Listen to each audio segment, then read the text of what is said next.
Hi guys, welcome to our channel. Today mini vlog ఏంటి అంటే, మీరు ఆల్రెడీ తమ్నైల్లో చూసారు కదా. ఇప్పుడైతే ఈ డ్రెస్ మీషోలో కొన్నానమాట. 700 రూపీస్ పడింది. అండ్ ఇది కొని 2 years అవుతుంది. Start to temple.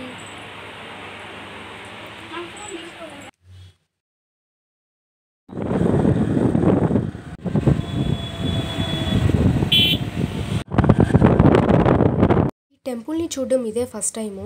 యాక్చువల్గా మేము కాలేజ్కి వెళ్ళే డేస్లో మా కాలేజ్ బస్సు ఈ రూట్లోనే వెళ్ళేది.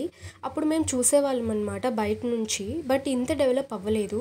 బట్ ఇప్పుడైతే చూసేసరికి మేము లిటరల్లీ షాక్ అయ్యాము. ఇంత డెవలప్ అయిందా ఈ టెంపుల్ అనిపించింది. చెప్పడం మర్చిపోయాను. యాక్చువల్గా ఒకే స్కూటీలో మా అన్నయ్య, వదిన, మా అక్క, నేను కలిసి వచ్చాము. ఇది సిటీలో అయితే ఖచ్చితంగా తంతారనమాట. ఇలా 4 members 5 members బైక్ పైన వెళ్తే.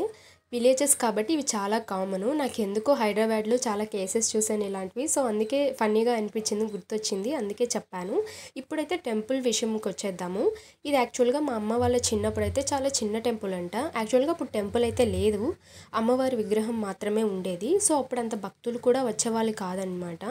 ఈ అమ్మవారిని కోటమ్మ తల్లి అని పిలుస్తారు. చుట్టూ గ్రీనరీ, ఆ పచ్చని పొలాలు, పెద్ద పెద్ద చెట్లతో మధ్యలో ప్రశాంతమైన టెంపుల్. చాలా పాజిటివ్ వైబ్ వస్తుంది అనమాట. చాలామంది ప్రశాంతంగా ఉండాలంటే ఇలా టెంపుల్స్కి రావాలని నేను చెప్తూనే ఉంటాను. బట్ ఇలాంటి టెంపుల్స్ అయితే ఇంకా వచ్చినా కానీ చాలా మంచిదని చెప్తాను. ఎందుకంటే చూడగానే అలాంటి ఒక పాజిటివ్ వైబ్ కలుగుతుందనమాట మనకు. చుట్టుపక్కల ఉన్న చెట్లు, వాటి నుంచి వచ్చే ఆ న్యాచురల్ గాలి వల్లే మనకు ఆ ఫీలింగ్ వస్తుంది. ఇక్కడ అమ్మవారిని చూస్తే నిజంగా చాలామంది భయపడతారండి. అమ్మవారు మన పైన పడినట్టు అనిపిస్తుంది అనమాట. సో ఇప్పుడైతే చాలా బెటర్ అంట.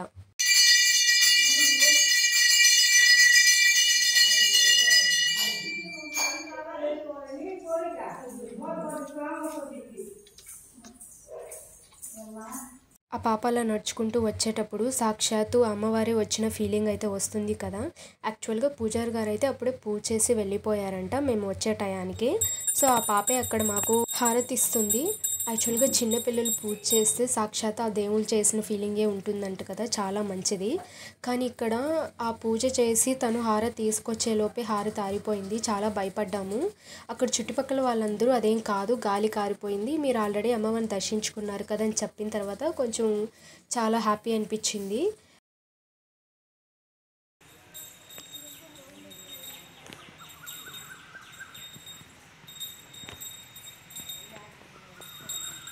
అక్కడ చూపించిన ఆ పుట్ట అండ్ ఆ చెట్టు అయితే మా అమ్మ వాళ్ళు చిన్నప్పటి నుంచి అలానే ఉన్నాయన్నమాట.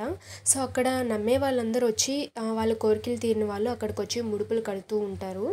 ఈ చెట్టు, ఈ ఫ్లవర్ ఎవరైనా ఎప్పుడైనా చూసారా? చూస్తే కింద కామెంట్ చేయండి. యాక్చువల్గా దీన్ని శివుని చెట్టు అంటారంట. అండ్ ఈ ఫ్లవర్స్ అయితే సేమ్ మనకు శివుని రూపంలోనే కనిపిస్తాయి. ఆ కాయలు చూసి నేను ఏవో కళ్ళు కుండలు కట్టారేమో అనుకున్నాను. బట్ మా అన్నయ్య క్లారిటీ ఇచ్చేంత వరకు నాకు తెలీదు. అవి వాటికి కాసిన కాయలు అనమాట, ఆ ఫ్రూట్స్. సో చూడంగానే చాలా తమాషాగా అనిపించాయి. అండ్ ఈ మాతని చూసారా? ఈమెని మాత అంటారు. సో చీకట్లో లోపల ఉంటారు. మనం అలా లోపలికి వెళ్ళడానికి కూడా చాలా డేర్ చేయాలి. అమ్మవారిని చూడంగానే అంత భయం వేసింది.